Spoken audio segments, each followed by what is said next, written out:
இப்போ நம்ம யாராச்சும் நான் இன்டெகிரிட்டியோட நான் லீடர்ஷிப்பில் இருப்பேன், ஆனால் அதற்கான விலையை நான் பே பண்ணுறதுக்கு தயாராக இல்லை அப்படின்னு நினச்சாங்கன்னா probably there living in a fool's paradise. ஏன்னா இது ரெண்டும் ஒரே இடத்துல நடப்பதற்கு சாத்தியமே இல்லை.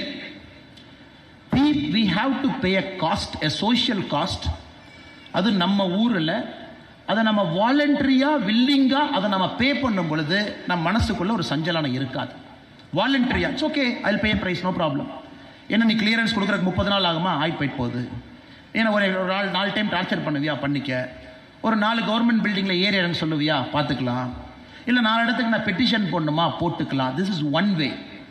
அதனால் இன்டெகிரிட்டி இன் லீடர்ஷிப் அப்படின்னு நாம் போகும் பொழுது இன்னைக்கு நம்முடைய குழந்தைகளுக்கு நாம் சொல்லிக் கொடுக்க வேண்டியது, it is not a straight line path. ஒரு நேர்கோட்டு பாதையில் பயணம் செய்யக்கூடிய விஷயம் அது இல்லை. எந்தவித எதிர்பார்ப்பும் இல்லாமல் அதற்கான விலையை கொடுப்பதற்கு ஒரு மனிதன் தயாராக இருக்கும் பொழுது அந்த லீடர்ஷிப்பில் அந்த மனிதன் ஒரு இன்டெகிரிட்டியை கொண்டு வர முடியும். Lincoln paid a price with his life. Martin Luther King paid a price with his life.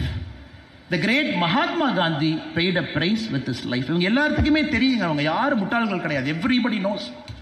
இந்த பாத்தில் போகும் பொழுது அன்காம்ப்ரமைசிங்காக சில விஷயங்களை நம்ம செய்யும் பொழுது உயிரையே கொடுப்பதற்கு இந்த தலைவர்கள் எல்லாமே தயாராக இருந்தாங்க. பல இடத்துல நம்ம பார்த்துருக்கோம். அதனுடைய net effect, the society has become a better place. நம்ம வாழக்கூடிய சமுதாயம் அவங்க உள்ள வந்ததை விட நமக்கு விட்டுட்டு போன சமுதாயம் பெட்டராக இருக்கு. ஏன்? பாண்டவாஸ் பெய்ட பிரைஸ். அவ்வளோ தூரம் நாம் ஏன் போக, மகாபாரதத்தில் பாண்டவர்கள் பெய்ட பிரைஸ். அவங்களுடைய குடும்பத்தில் எந்த குழந்தையும் மகாபாரதத்தினுடைய எண்டில் no child is alive, no child is alive, எல்லாரும் அவுட், எல்லாரும் அவுட். மகாபாரதத்தை பற்றி பேசுகிற மகாபாரதத்தினுடைய நிறைவு என்ன, பாண்டவர்களுக்கு என்ன ஆச்சு அப்படின்னு யாராச்சும் கூர்மையாக உட்கார்ந்து பார்க்கும் பொழுது நமக்கு தெரியும். தி கிரேட் பாண்டவாஸ் ஆல்சோ பெய்ட பிரைஸ். ஆனால் இதில் குவெஸ்டின் என்னன்னா, அந்த ப்ரைஸை நாம் வில்லிங்காக பே பண்ணுறோமா? நாம் ஏற்புடைய கருத்தோடு இல்லை, நான் இப்படி தான் இருப்பேன், இப்படி தான் என் லைஃப்பை வாழுவேன், நான் இப்படி இருக்கும் பொழுது எனக்கு உள்ள எந்த விதமான இன்டர்னல் கான்ட்ரடிக்ஷன் கிடையாது, I am accountable to my action, என்னுடைய முடிவுக்கு நான் பொறுப்பேற்றுக் கொள்கின்றேன், அதனால் கொடுக்கக்கூடிய விலையை பற்றி நான் கவலைப்பட போவதில்லை என்று நினைக்கும் பொழுது probably we are moving towards a perfect life. பகவத்கீதையினுடைய சாராம்சத்தை எங்கேயோ தொட்டு பார்த்த ஒரு ஃபீலிங் நமக்கு இருக்கும். என்னுடைய ஆக்ஷனுக்கு நான் அக்கௌண்டபிள். அதுக்குன்னு ஒரு முடிவெடுக்காமல் நான் இருக்கிறேன், ஒரு ஸ்டேட் ஆஃப் இன்ஆக்ஷனில் இருக்கேன், அதுவும் தப்பு. ஒரு முடிவு எடுக்கணும், அது என்னுடைய சுவதர்மம், என்னுடைய தர்மம், அந்த வேலையை நான் செய்யணும். அதனால தான் இந்த தலைப்பு நீங்கள் கொடுக்கும் பொழுது இன்டெகிரியன் லீடர்ஷிப்னு ஒரு 4 எக்ஸாம்பிளை யாருனாலே கொடுக்க முடியாது சார். ஏன்னா என்னுடைய வாழ்க்கையும் அப்படிப்பட்ட வாழ்க்கை இல்லை. இங்கே இருக்கக்கூடிய யாருமே கையை உயர்த்தி அப்படி நம்ம சொல்ல முடியாது.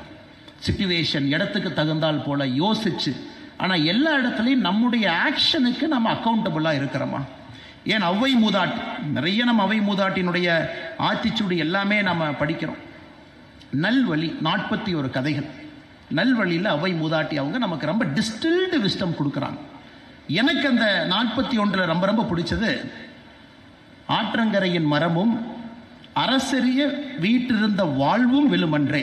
எப்படி சொல்றாங்க பாருங்க, ஆற்றங்கரையின் மரமும் அரசரிய வீட்டிருந்த வாழ்வும் விழுமன்றே, ஏற்றம் உழுதுண்டு வாழ்வதற்கு ஒப்பில்லை கண்டீரோங்கிறான். ஆற்றுக்கு பக்கத்தில் இருக்கக்கூடிய மரம் அது விழத்தான் போகுது.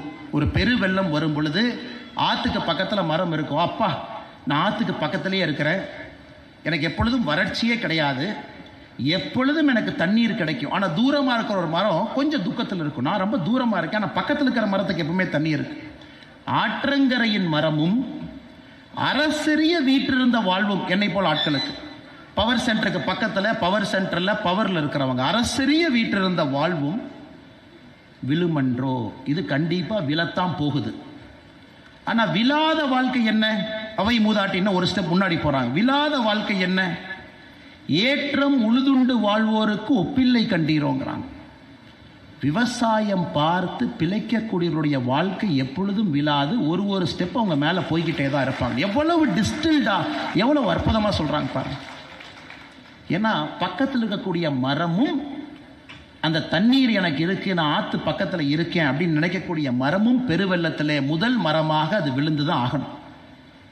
நான் பவரில் இருக்கேன், பவர் சென்டரில் இருக்கேன், நான் அதை பண்ணுறேன் இதை பண்ணுறேன்னு நினைக்கிறவங்க ஒரு நாள் இல்லை என்றால் ஒரு நாள் விழுந்து தான் ஆகணும். விழாதவர்கள் யார் என்பதற்கு சொல்கிறாங்க. அதனால் அருமை சொந்தங்களே, என்னுடைய வேண்டுகோள் வேள்வி அப்படின்னு சொல்றதை விடங்க, இன்னைக்கு நம்முடைய சமுதாயத்தில் இன்டெகிரிட்டியோட நேர்மையோட ஒரு தலைமை பண்பை அணுகக்கூடிய மனிதர்கள் நமக்கு வேண்டும். அதற்கு அவர்கள் விலை கொடுப்பதற்கு தயாராக. ஒரு சைடு ஆஃப் காயின் மட்டும் ஓகே, இன்னொரு சைடு ஆஃப் காயின் அவங்க பார்க்காம இருந்தாங்கன்னா அது வேலைக்கு ஆகாதுங்க. அவங்க விலை கொடுப்பதற்கு தயாராக இருக்கும். இந்த ஊழல் பேயை ஒழித்து கட்டணும். இது வேர்ல்டு ஃபுல்லாக பார்த்தீங்கன்னா பிஹெச்டி பண்ணாத ஆட்களே கிடையாது. கரப்ஷன் எப்படி ஒழிச்சு கட்டுறது? டிமாண்ட் சைடில் ஒழிக்கணுமா இல்லை சப்ளை சைடில் ஒழிக்கணுமா? Lot of people have done solid research. பணம் கொடுக்கறனால கரப்ஷன் வாழுதா இல்லை பணம் வாங்குறனால கரப்ஷன் வாழுதா? நீங்கள் எல்லாமே பார்த்தீங்கன்னா it comes to the final conclusion, பணம் கொடுப்பதனால தான் கரப்ஷன் வாழுதோ தவிர பணம் வாங்குவதால் எங்கேயுமே கரப்ஷன் வாழ்றது கிடையாது. அப்போ நமக்கு என்லைட்டன்ஸ் இண்டிவிஜுவல்ஸ் வேணும். அவங்க தைரியமாக ஒரு முடிவு எடுக்கணும். எங்கேயோ ஒரு சர்க்காரி ஒரு கவர்மெண்ட் ஆஃபீஸர்னுடைய கையில் இருக்கக்கூடிய ஒரு சின்ன கிரீஸுக்காக கொடுக்கக்கூடிய நோட்டை அவங்க அதை கொடுத்து காஸ்ட் ஓகே ஒரு மாதம் டிலே ஆகிட்டு பார்த்துக்கலாம். எனக்கு இருக்கக்கூடிய ரிட்ரஸல் மெக்கானிசம் எல்லாத்தையும் நான் பயன்படுத்துகிறேன். சிபிஐக்கு எழுதுவேன், இவங்களுக்கு எழுதுவேன், அவங்களுக்கு எழுதுவேன், டிவிஎஸ்சிக்கு எழுதுவேன், பார்த்துக்கலாம், கோர்ட்டில் ரிட் பெட்டிஷனை போடுவேன், ஒத்த பார்த்துக்கலாம். அப்படியும் சில பேர் போகிறாங்க, சில பேர் பொறுமையாக இருக்கிறாங்க. அது செய்யும் பொழுது மட்டும்தான் என்னை பொறுத்தவரை இந்த ஊழல் என்கின்ற பேய் நம்முடைய நாட்டிலிருந்து அடித்து துரத்த முடியுங்க. இல்லாட்டி அது வாய்ப்பே இல்லை. இந்த பேய் வேற வேற ரூபத்தில் திரும்ப திரும்ப நமக்குள்ள வரும்.